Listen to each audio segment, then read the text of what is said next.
Hello ಎಲ್ಲರಿಗೂ ನಮಸ್ಕಾರ, welcome back to jet set. ನಾನು ನಿಮ್ಮ ರಜನೀಶ್. ಸೊ ಈಗಾಗಲೇ ನೋಡಿರ್ತೀರಾ ನಾನು ಯಾವುದ್ರ ಬಗ್ಗೆ ನಾನು ವಿಡಿಯೋ ಮಾಡ್ತಾ ಇದ್ದೀನಿ ಅಂತ ಈಗಾಗಲೇ ನಿಮ್ಗೆ ಗೊತ್ತಾಗಿದೆ. ಹೌದು, ನನ್ನ ಈ ಜೆಟ್ ಸೆಟ್ ಚಾನಲ್ ಶುರುವಾಗಿ ಸರಿಯಾಗಿ 1 ವರ್ಷ ಆಯಿತು. ಸೊ ಅದ್ರ ಬಗ್ಗೆ ಒಂದು ವಿಡಿಯೋ ಮಾಡೋಣ ಅಂತ. ಈ 1 ವರ್ಷದಲ್ಲಿ ನನ್ನ ಜರ್ನಿ ಹೇಗಿತ್ತು, ನಾನು ಯಾವ ರೀತಿ ಸ್ಟ್ರಗಲ್ ಪಟ್ಟೆ, ಇವತ್ತು ಎಲ್ಲಿವರೆಗೂ ಬಂದಿದ್ದೀನಿ. ಸೊ ಅದಕ್ಕೆಲ್ಲ ಕಾರಣ ಆದವ್ರು ನೀವು. ಸೊ ನಿಮಗೊಂದು ಥ್ಯಾಂಕ್ಸ್ ಹೇಳೋಣ. ಹಾಗೆ ಯಾರಾದರೂ ಹೊಸಬರು ಯೂಟ್ಯೂಬ್ ಚಾನಲ್ ಶುರು ಮಾಡಬೇಕು ಅಂತಿದ್ರೆ ಅವ್ರಿಗೆ ನಾನು ಪಟ್ಟಂಥ ಒಂದು ಎಕ್ಸ್ಪೀರಿಯನ್ಸಲ್ಲಿ ಕೆಲವೊಂದು ಟಿಪ್ಸ್ ಕೊಡೋಣ ಅಂತ. ಸೊ ನಾನು ಅಷ್ಟು ದೊಡ್ಡ ಯೂಟ್ಯೂಬರ್ ಅಲ್ಲ, ಆದರೂ ನಾನು ಅನುಭವಿಸಿದಂಥ ಒಂದು ಟಿಪ್ಸ್ ಕೊಡೋಣ ಅಂತ. ಸೊ ಬರೀ ವಿಡಿಯೋ ಶುರು ಮಾಡೋಣ. ಇದಕ್ಕೂ ಮುಂಚೆ ನಾನು 2011ರಿಂದ ನಾನು ಟ್ರಾವೆಲಿಂಗ್ ಮಾಡ್ಕೊಂಡು ಬರ್ತಾ ಇದ್ದೆ. ಆದರೆ 2024 ಅಂದರೆ ಕಳೆದ ವರ್ಷ ನನ್ನ ಹೆಂಡತಿ ಬೈದರು, ಇಷ್ಟೊಂದು ಟ್ರಾವೆಲಿಂಗ್ ಮಾಡಿದ್ದೀರಾ, ಒಂದು 50ಕ್ಕೂ ಹೆಚ್ಚು ಸೌತ್ ಇಂಡಿಯಾದಲ್ಲಿ ಒಂದು ಟ್ರಕ್ಕಿಂಗ್ ಮಾಡಿದ್ದೀನಿ. ಸೊ ಇದೆಲ್ಲ ಏನು ಮಾಡ್ತಾ ಇದ್ದೀರಾ ಅಂತ. ನಾನು ಹೇಳಿದೆ, ನನ್ನ ಎಂಜಾಯ್ಮೆಂಟು, ನನ್ನ ಹ್ಯಾಪಿನೆಸ್ಗೋಸ್ಕರ ನಾನು ಮಾಡ್ತಾ ಇದ್ದೀನಿ. ನಾನು ಎಲ್ಲೇ ಸೋಷಿಯಲ್ ಮೀಡಿಯಾದಲ್ಲಿ ಹಾಕೋಕ್ಕೆ ನನಗೆ ಇಷ್ಟ ಇಲ್ಲ ಅಂತ, ಒಂದು ಟ್ರಾವೆಲ್ ಇನ್ಫ್ಲೂಯೆನ್ಸರ್ ಆಗಬೇಕಂತ ನನಗೆ ಇಷ್ಟ ಇಲ್ಲ ಅಂತ. ಆದರೆ ನನ್ನ ಹೆಂಡತಿ ಒಂದು ಮಾತು ಹೇಳಿದ್ರು, ನೀವು ಟ್ರಾವೆಲ್ ಇನ್ಫ್ಲೂಯೆನ್ಸರ್ ಆಗಬೇಕು ಅನ್ನೋ ಅವಶ್ಯಕತೆ ಇಲ್ಲ. ಸೊ ಅಟ್ಲೀಸ್ಟ್ ಒಂದು ಅದರಿಂದ ಏನಾದರೂ ಮಾಡ್ಕೋಬೇಕಲ್ಲ, ಸೊ ಅದಕ್ಕೋಸ್ಕರ ಆದರೂ ಯೂಟ್ಯೂಬ್ ಚಾನಲ್ ಶುರು ಮಾಡಿ ಅಂತ. ಇದರಿಂದ ಇನ್ಕಮ್ ಬರುತ್ತಾ ಅಂತ ಒಂದು ಯೋಚನೆ ಇತ್ತು. ಆಮೇಲೆ ಕೆಲವೊಂದು ಟೆಕ್ ಚಾನಲ್ಗಳು ಅದು ಇದೆಲ್ಲ ನೋಡಿ ರಿಸರ್ಚ್ ಎಲ್ಲ ಮಾಡಿದ್ಮೇಲೆ ಹೌದು ಇದರಲ್ಲೂ ಒಂದು ಇನ್ಕಮ್ ಇದೆ, ಬರುತ್ತೆ ಅಂತ ಅನಿಸ್ತು. ಹೌದು, ನಾನು ಮಾಡ್ಲಿಕ್ಕೆ ಬಂದಿದ್ದೆ ಇದಕ್ಕೋಸ್ಕರ, ಯಾವುದೇ ನೇಮು ಫೇಮ್ಗೋಸ್ಕರ ನಾನು ಬರಲಿಲ್ಲ ನನ್ನ ಯೂಟ್ಯೂಬ್ ಚಾನಲ್ಗೆ. ಸೊ ಇದು ಬಂದಿದ್ದೆ ನಾನು ಇದಕ್ಕೋಸ್ಕರ. ಹೌದು, ಸ್ಟಾರ್ಟಿಂಗು ತುಂಬ ಕಷ್ಟ ಅನುಭವಿಸ್ದೆ. ಒಂದು ಚಾನಲ್ ನೇಮ್ ಇಡಬೇಕಂದ್ರೆ ಒಂದು 3 ಮಂತ್ಸ್ ಯೋಚನೆ ಮಾಡಿದ್ದೀನಿ. ನನ್ನ ಮೊದಲನೇ ವಿಡಿಯೋ ಹಾಕಿದ್ದು ಅಪ್ಪು ಅವರ ಬರ್ಡೇ ದಿನ. ಹೌದು, ಅವ್ರ ನೆನಪಿಗೋಸ್ಕರ ಒಂದು ಚಾನಲ್ ಶುರು ಮಾಡಬೇಕು, ಅವರ ನೆನಪಲ್ಲಿ ನನ್ನ ಜೀವನದಲ್ಲಿ ಒಂದು ಬದಲಾವಣೆ ಆಗಬೇಕು ಅನ್ನೋ ಕಾರಣಕ್ಕೋಸ್ಕರ ಆವತ್ತೊಂದು ವಿಡಿಯೋ ಹಾಕಿದೆ. ಅದು ಸ್ಟಾರ್ಟಿಂಗಲ್ಲಿ ಒಂದು 21 ವ್ಯೂಸ್ ಬಂತು. ಆದರೆ ಇವತ್ತು ಅದು ತುಂಬ ವ್ಯೂಸ್ ಬಂದಿದೆ. ಓಕೆ, ಸೊ ಒಂದು ರೇಂಜಿಗೆ ಒಂದು ಬಂದಿದೆ. ಸೊ ಮಾರ್ಚ್ 17ನೇ ತಾರೀಕು ಒಂದು ಹಾಕಿದ ಮೊದಲನೇ ವಿಡಿಯೋ, ಬೇಕಾದರೆ ಹೋಗಿ ನೀವು ಚೆಕ್ ಮಾಡ್ಕೋಬೋದು. ಆದರೆ ನೀವು ಚಾನಲ್ಲು 22 ತೋರಿಸ್ತಾ ಅಂತ ಹೇಳ್ಬೇಡಿ, ಅದು Gmail ಕ್ರಿಯೇಟ್ ಮಾಡಿದ್ದು ಆ ಟೈಮದ್ದು.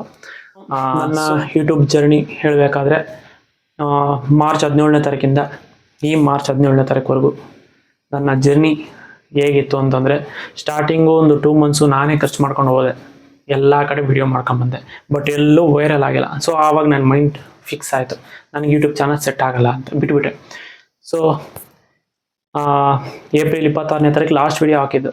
ಆಮೇಲೆ ಮೇ, ಜೂನ್, ಜುಲೈ, ಆಗಸ್ಟ್ 4 ತಿಂಗಳು ವಿಡಿಯೋ ಹಾಕಲಿಲ್ಲ. ಆದರೆ 4 ತಿಂಗಳಾದಮೇಲೆ ನಾನು ಹಾಕಿದ ಮೊದಲನೇ ವಿಡಿಯೋ ಆಗಸ್ಟಲ್ಲಿ ವೈರಲ್ ಆಗೋಕ್ಕೆ ಸ್ಟಾರ್ಟ್ ಆಯಿತು. ನನಗೆ ಆವಾಗ ಅರ್ಥ ಆಯಿತು, ಓಕೆ ಈ ವಿಡಿಯೋ ಯೂಟ್ಯೂಬ್ ಅಂದರೆ ಈ ರೀತಿ ಅನಿಸ್ತು, ಅಂದರೆ ಯಾವಾಗ ಒಂದಿನ ಕೈ ಹಿಡಿಯುತ್ತೆ ಅಂತ. ಮತ್ತು ಆಗಸ್ಟಲ್ಲಿ ವಿಡಿಯೋ ಸ್ಟಾರ್ಟ್ ಮಾಡಿದೆ. ಆಗಸ್ಟಲ್ಲಿ ಆಗಸ್ಟ್, ಸೆಪ್ಟೆಂಬರ್, ಅಕ್ಟೋಬರ್, ನವಂಬರ್ ಮತ್ತು ನವಂಬರ್ವರೆಗೂ ವಿಡಿಯೋ ಸ್ಟಾರ್ಟ್ ಮಾಡಿದೆ. ಮತ್ತು ಡಿಸೆಂಬರ್, ಜನವರಿ ಒಂದು 2 ಮಂತ್ಸ್ ಮತ್ತೆ ಗ್ಯಾಪ್, ನೋ ವಿಡಿಯೋಸ್. ಕಾರಣ ಎಲ್ತ್ ಕೆಟ್ಟೋಯ್ತು. ಸೊ ಅಲ್ಲೂ ಮತ್ತೆ ವಿಡಿಯೋ ಮಾಡಲಿಕ್ಕೆ ಆಗಿಲ್ಲ. ಆದರೆ ನಾನು ಆಗಸ್ಟಲ್ಲಿ, ಸೆಪ್ಟೆಂಬರಲ್ಲಿ ಮಾಡಿದಂಥ ವಿಡಿಯೋಗಳು ಜನವರಿಲಿ ವೈರಲ್ ಆಯಿತು. ಸೊ ಈ ರೀತಿ ನನ್ನ ಜರ್ನಿ.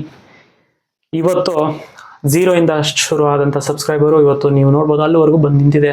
ಸೊ ಎಲ್ಲ ವಿಡಿಯೋಗಳು ಹಾಕಿದಂಥ ಎಲ್ಲ ವಿಡಿಯೋಗಳು ಮ್ಯಾಕ್ಸಿಮಮ್ ಒಂದು 37 ವಿಡಿಯೋಸ್ ಹಾಕಿದ್ದೀನಿ.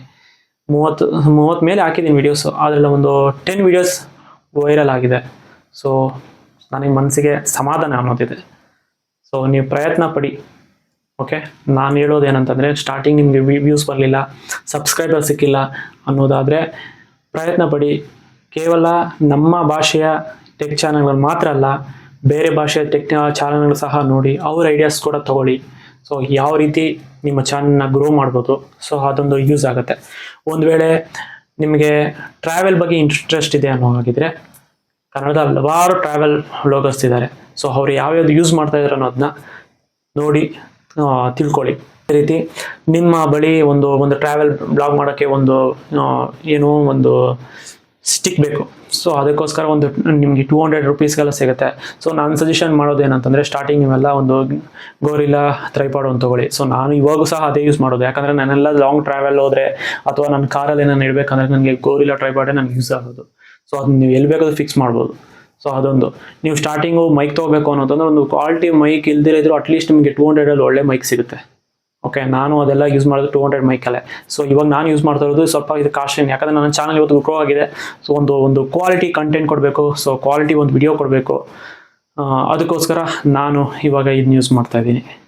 ಒಂದು ವಿಡಿಯೋ ಮಾಡ್ತಾ ಇದ್ದೀರಾ, ಒಂದು ಚಾನಲ್ ಕ್ರಿಯೇಟ್ ಮಾಡಿದ್ದೀರಾ ಅಂತಂದರೆ ಕೆಲವರು ಅದನ್ನ ಅಗ್ರಿ ಮಾಡ್ತಾರೆ, ಇನ್ನೊಂದು ಕೆಲವರು ಅದನ್ನ ವಿರುದ್ಧ ಮಾಡ್ತಾರೆ. ಸೊ ಅದಕ್ಕೋಸ್ಕರ ಅದನ್ನೆಲ್ಲ ನೀವು ತಲೆಗೆ ಹಾಕೊಂಬೇಡಿ. ನಿಮ್ಗೇನು ಅನಿಸ್ತಾ ಇದೆಯೋ ಅದನ್ನ ನೀವು ಮಾಡಿ. ಈಗ ನಾನು ಟ್ರಾವೆಲ್ ಬಗ್ಗೆ ಇಷ್ಟ ಇರೋದ್ರಿಂದ ನಾನು ಟ್ರಾವೆಲ್ ಮಾಡಿದ್ದೀನಿ. ನೀವು ಡೈಲಿ ವ್ಲಾಗ್ ಮಾಡ್ತೀರಾ, ಮಾಡಿ. ಅಥವಾ ಬೇರೆ ಯಾವುದೇ ಟಾಪಿಕ್ ಬಗ್ಗೆ ಮಾಡೋವಾಗಿದ್ರೂ ಸಹ ನೀವು ಮಾಡಿ. ಆದರೆ ಅದರಿಂದ ನಿಮಗೆ ಫ್ಯೂಚರಲ್ಲಿ ಸಬ್ಸ್ಕ್ರೈಬ್ ಬರ್ಬೋದು, ಬರ್ದಿರನೂ ಇರ್ಬೋದು. ಆದರೆ ಯಾವುದೇ ಕಾರಣಕ್ಕೂ ನಿಮ್ಮ ಪ್ರಯತ್ನ ಬಿಡಬೇಡಿ. ಯಾಕಂದರೆ ನಾನು ಸ್ಟಾರ್ಟ್ ಮಾಡಿದಾಗ ನನ್ನ ಜೊತೆ ಇದ್ದಂಥ ಸಬ್ಸ್ಕ್ರೈಬರು 0.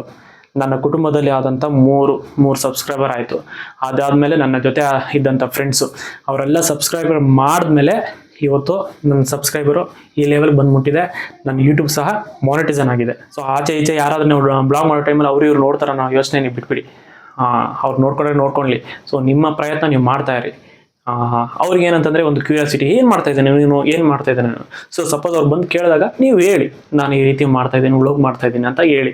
ಸೊ ಅವರಿಗೆ ಒಂಥರ ಕ್ಯೂರಿಯಾಸಿಟಿ ಬಂದು ಖಂಡಿತ ಅಲ್ಲೊಂದು ಸಬ್ಸ್ಕ್ರೈಬರ್ ಸಿಗ್ತಾರೆ. ಓಕೆ, ನಾನು ನಿಮಗೆ ಫಾಲೋ ಮಾಡ್ತೀನಿ ಅಂತ ಹೇಳ್ತಾರೆ, ನಿಮ್ಗೆ ಖಂಡಿತವಾಗಿ ನಿಮ್ಗೆ ಸಬ್ಸ್ಕ್ರೈಬ್ ಮಾಡ್ತಾರೆ. ನೀವೇನಾದರೂ ಟ್ರಾವೆಲ್ ವ್ಲಾಗ್ ಮಾಡ್ತೀರಾ ಅನ್ನೋ ಆಗಿದ್ರೆ ದುಡ್ಡು ಖರ್ಚು ಮಾಡಿಕೊಂಡು ಎಲ್ಲ ತಿರ್ಗಿ ಹಾಕೊಂಡು ಬರೋಕ್ಕೆ ಹೋಗ್ಬೇಡಿ. ಆಮೇಲೆ ಯೂಟ್ಯೂಬು ಅಷ್ಟು ಸುಲಭ ಇಲ್ಲ ವಿಡಿಯೋ ಮಾಡೋದು. ವಿಡಿಯೋ ಮಾಡ್ಕೊಂಡು ಬರ್ಬೋದು, ಎಡಿಟಿಂಗ್ ಮಾಡೋದು ತುಂಬ ಕಷ್ಟ. ಆಮೇಲೆ ಅಷ್ಟು ಕಷ್ಟಪಟ್ಟು ವಿಡಿಯೋ ಎಡಿಟಿಂಗ್ ಮಾಡೋದು ವ್ಯೂಸ್ ಬರಲ್ಲ. ಆವಾಗಂತೂ ತುಂಬ ಬೇಜಾರಾಗಿ ನಮ್ಗೆ ಯೂಟ್ಯೂಬೇ ಬೇಡ ಅನ್ಸ್ಬಿಡುತ್ತೆ.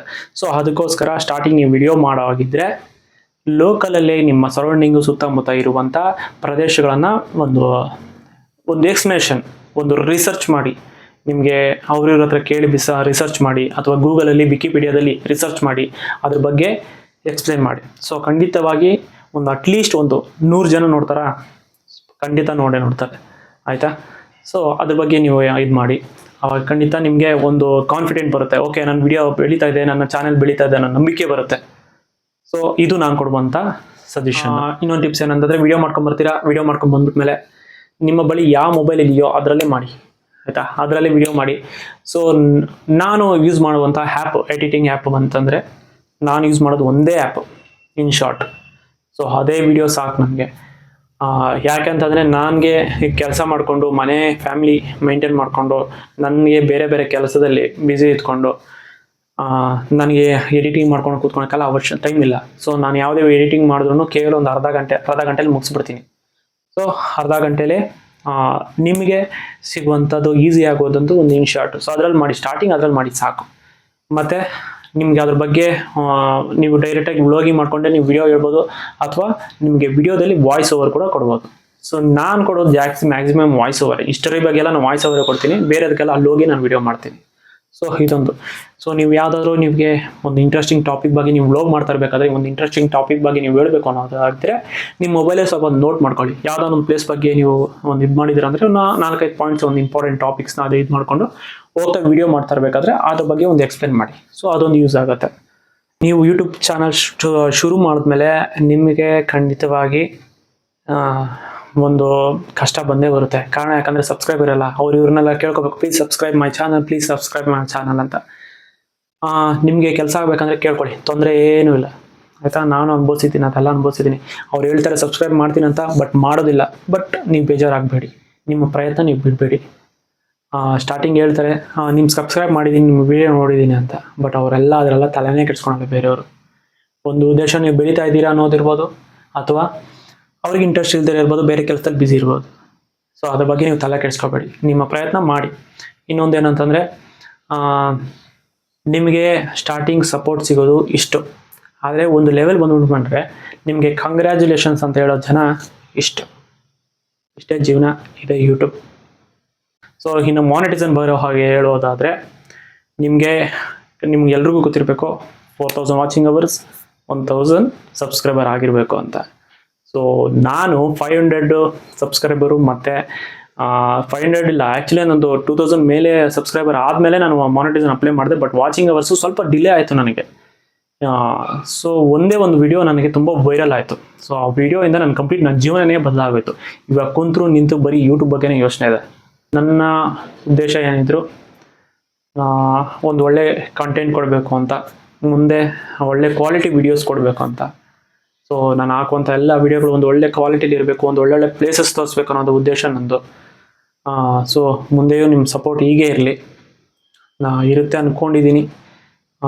ಒಂದು ಲೆವೆಲ್ಗೆ ಹೋಗಲಿಲ್ಲ ಅಂದರೂ ಅಟ್ಲೀಸ್ಟು ನನಗೆ ಮನೆ ಮೈಂಟೈನ್ ಮಾಡೋಷ್ಟದು ನನಗೆ ಬರ್ತಾಯಿದೆ. ಹೌದು, ನಾನು ಮಾಡೋಕ್ಕೆ ಬಂದಿದ್ದೆ ಇದಕ್ಕೋಸ್ಕರ, ನೇಮ್ಗಿಂತ ಹೆಚ್ಚಾಗಿ ನಾನು ಬಂದಿದ್ದೆ ಇದಕ್ಕೋಸ್ಕರ, ಆಯಿತಾ.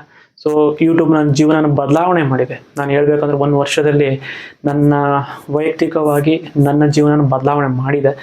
ನೀವು ಯೂಟ್ಯೂಬಲ್ಲಿ ನೀವು ಸಂಪಾದನೆ ಮಾಡೋದು ಏನು ಅಂತಂದರೆ, ಒಂದು ಲೆವೆಲ್ ಬಂದ್ಬಿಟ್ಮೇಲೆ ಒಂದು ಇದು, ಇನ್ನೊಂದು ಹೆಸರು. ಸೊ ಮುಂದಿನ ವಿಡಿಯೋದಲ್ಲಿ ನನ್ನ ಯೂಟ್ಯೂಬಿಂದ ನಾನು ಏನೇನು ಅರ್ನ್ ಮಾಡಿದ್ದೀನಿ ಅದ್ರ ಬಗ್ಗೆ ಒಂದು ವಿಡಿಯೋ ಎಕ್ಸ್ಪ್ಲೇನ್ ಮಾಡ್ತೀನಿ.